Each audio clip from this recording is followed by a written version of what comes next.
Hi, friends!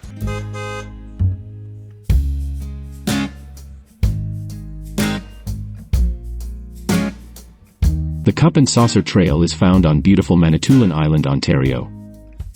This area is famous for its unique rock formations and breathtaking views, making it a must-visit for nature lovers and adventure seekers. The Cup and Saucer Trail gets its name from the distinctive rock formations that resemble a teacup and saucer. These fascinating structures are part of the ancient Niagara escarpment and are approximately 400 million years old. Here you will find breathtaking vistas of Manitoulin Island, Lake Huron, and smaller nearby lakes. The trail winds through a lush deciduous forest, leading to a lookout point that offers stunning panoramic views of the surrounding landscape. It's the perfect spot to pause, take a deep breath, and soak in the beauty of nature.